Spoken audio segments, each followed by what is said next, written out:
नमस्कार। आज हम लोग पढ़ेंगे छायावादी कवि सुमित्रानंद पंत की कविता ताज। जैसा कि हम लोग जानते हैं कि छायावाद के कवि पंत सबसे पहले प्रकृतिवादी थे जीवन के प्रारंभ में, कविता काल के प्रारंभ में। इसके बाद वो छायावादी हुए। छायावाद के बाद उन्होंने प्रगतिवाद, प्रयोगवाद और अध्यात्मवाद होते हुए एक तरह से हम कह सकते हैं कि वो मानवतावाद के कवि थे।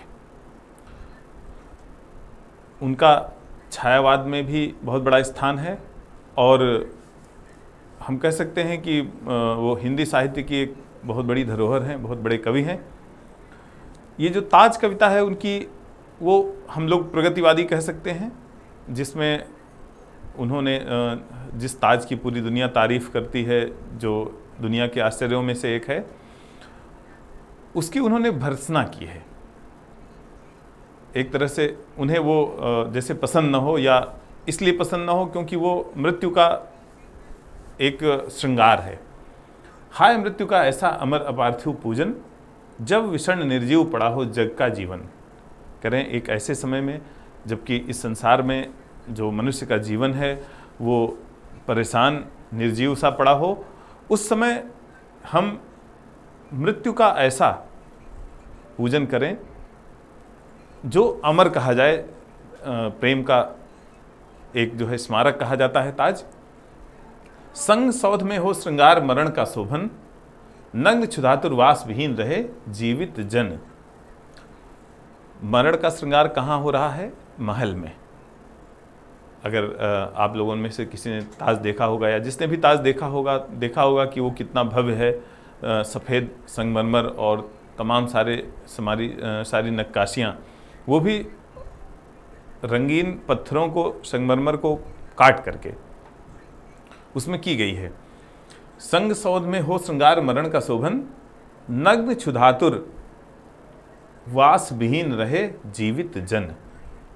कह रहे हैं जो जीवित हैं, जो जन सामान्य जीवित है, वो नग्न है, क्षुधातुर है, भूखा है, वस्त्र नहीं उसके पास, और वास विहीन, उसके पास निवास के लिए स्थान नहीं है, वास विहीन है वो। जो रोटी, कपड़ा और मकान प्राथमिक आवश्यकताएं हैं मनुष्य की, उनके संदर्भ में उन्होंने ध्यान केंद्रित किया है।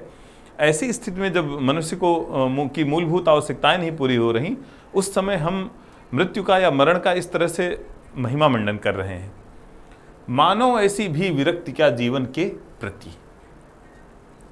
करें हे मनुष्य, जीवन के प्रति, जीवित मनुष्यों के प्रति इस तरह की विरक्ति, क्या ये उचित है? आत्मा का अपमान प्रेत और छाया से रति।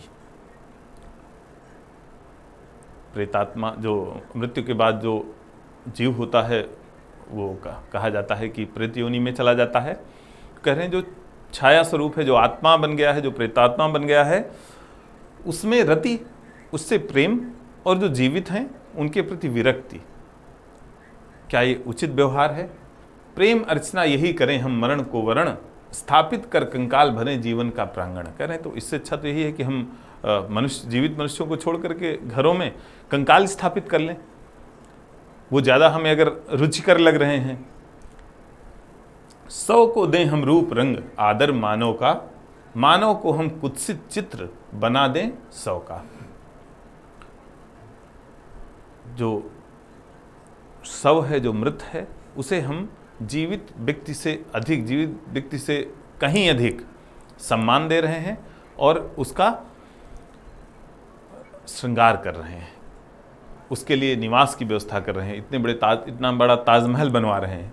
मानव को हम कुत्सित चित्र बना दें सौ का, और जो गति होनी चाहिए सौ की, वो हम मानव की गति किए दे रहे हैं। मानव उस हिसाब से परेशान है, उसकी आवश्यकताएं नहीं पूरी हो रही हैं, और हम जो संसाधन हैं उनका उपयोग या उनका दुरुपयोग कहाँ कर रहे हैं?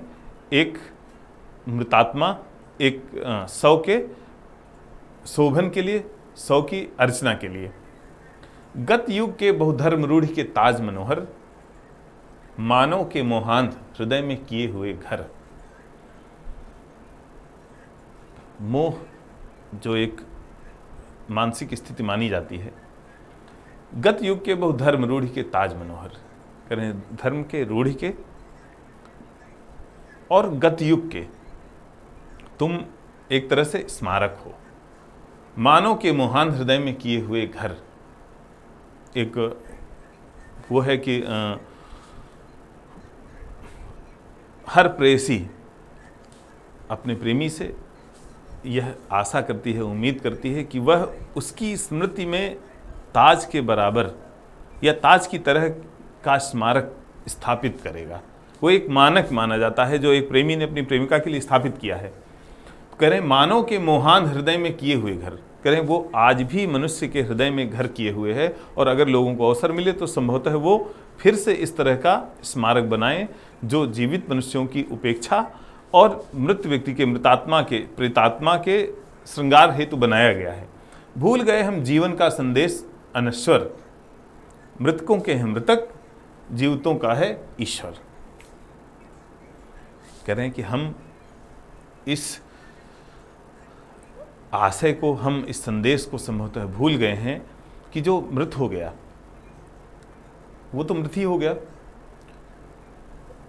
उनके लिए प्रेतात्माएं हैं। जीवित व्यक्ति को उनके लिए चिंतित होने की, बहुत अधिक परेशान होने की आवश्यकता नहीं है, क्योंकि जो भारतीय दर्शन है उसमें ये माना जाता है कि आत्मा परमात्मा से निश्चित हुई है, उससे अलग हुई है, और जैसे बूंद समुद्र से अलग होती है और फिर से धीरे धीरे जा करके ये इनके प्रकारेण समुद्र में मिल जाती है, उसी तरह आत्मा धीरे धीरे जा करके परमात्मा में विलीन हो जाती है। तो मृतकों के हैं मृतक, जीवितों का है ईश्वर। तो कह रहे हैं जो जीवित हैं, अगर तुम मृतकों का श्रृंगार करोगे तो निश्चित रूप से जो जीवित हैं ईश्वर उनकी रक्षा करेगा, उनका पालन पोषण करेगा।